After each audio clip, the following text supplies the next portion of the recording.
welcome back to my parents' kitchen. Today we're making a video that we filmed with my father a couple days ago. Unlike my father, however, we have a limited budget. Instead of his $85 Tartiflette, we have $42. Will it be as good? I don't know. And with that being said, let's go. So here is what we need for our Tartiflette. Onions, cheese, bacon, potatoes, and a dry white wine. Today's Tartiflette is a lot cheaper than my father's version because our cheese is only $22 and my father's cheese was over $50. L'Empereur cheese is about the same thing. Well, it's not really, but at half price, we'll say it's about the same thing. And for our white wine, it's a dry white wine, not fruity. It's a lot cheaper than my father's white wine. It's not top tier, but it will have to do at $12 for 1 liter, and you can't get better than that. And if you want, you can add some cream. Country style cream, 35%. Some people put it in their Tartiflettes, other people don't. I feel like it adds a nice little bit of flavor to our video. And now let's move on to our potatoes. And now for our potatoes, they were pre-cooked about 20 minutes, so only cooked about 66%. We will peel them with a knife. Just scrape it so the peel comes off nicely. Because we cooked our potatoes 20 minutes, they're still quite firm and the peel comes off super nicely. We will rinse our potato lightly and reserve it in a strainer. And moving on to the next one. One last one inside like that, and now we'll go clean up our knife, our pot, and this can all go to the compost. Passing on to our potatoes, we will now need to cut them into slices. Get our potato on the table and slice. Our potatoes in the bowl. And repeat. And one last one in our bowl.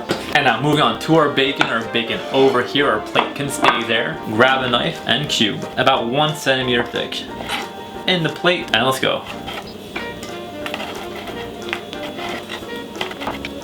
One last piece, grab it all and slam it in. And now let's move on to our onions so we can finally make our Tartiflette sooner than later. Onions on the table, we have 2 of them. Grab a knife, cut the ends off like this, spin it around.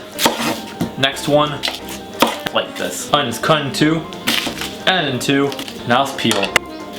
1 peeled, 2 peeled, 3 and 4. Cut into like this, and then not too fine.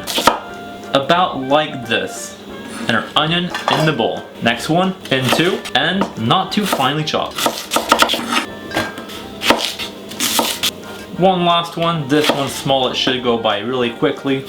And now let's move on to cooking our ingredients. Heat on high, pan in the middle, and now it's time for our bacon. Bacon inside like this, and we want our bacon to melt ever so slightly. Starting off with a nice cold pan to melt our bacon progressively and not to burn it. We do not want to burn our bacon, we just want it to melt slowly. And now we'll wait about 5 minutes while doing a constant tourne-retourne. At this point we'll do a flippery-flip or a flippity-flip, reverse flippery-flip. We have a lot of fat forming in the pan. And our onions. Our onions like this. Let's incorporate our onions with the fat. We'll do a flippery flip, reverse flippery flip. And now let's wait. At this stage, our onions caramelize just a bit. We do not want them to have too much of a color. If they look like Donald Trump, you messed up. Just a bit of pepper. No salt because our potatoes were cooked in salt water. And speaking of our potatoes inside like this. And they're gone. Incorporate the potatoes with the bacon and the onions. Tourne-retourne. Reverse flip. Everything covered in that nice bacon fat. And now we will add a little bit of white wine. We don't want to fully cover our potatoes, but bring the wine to about halfway. About 300 to 400 milliliters. And let the wine reduce to about half, and at the same time our potatoes will finish to cook. And now with the heat still on high, I will see you guys in about 10 to 15 minutes. After about 10 minutes, it should all be done. One last tourne-retourne for now. And now let's check out to see how cooked our potatoes are. We'll grab one like this, and let's investigate. Not overcooked, just perfect. We'll add it all back in.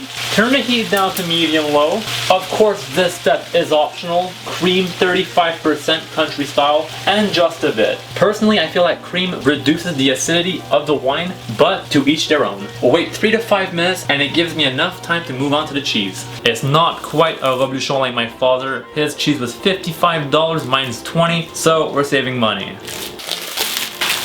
Grab a knife and hot water so the knife does not stick. We'll cut the cheese lengthwise. Turn, heat the knife back up into yet again, and our cheese will cut in 2. and cut. As you can probably tell, it's not a really healthy recipe. We'll grab our cheese and let's place it like this. Spread them out evenly. And now my oven has been heated to 350 degrees Celsius. Tartiflette in the oven. And we'll wait 15 minutes. After 15 minutes, it's all done, and place it right there. And there we have it, our tartiflette is done. Perfect consistency, just a bit crispy. And with that being said, let's finish up this video so we can finally eat.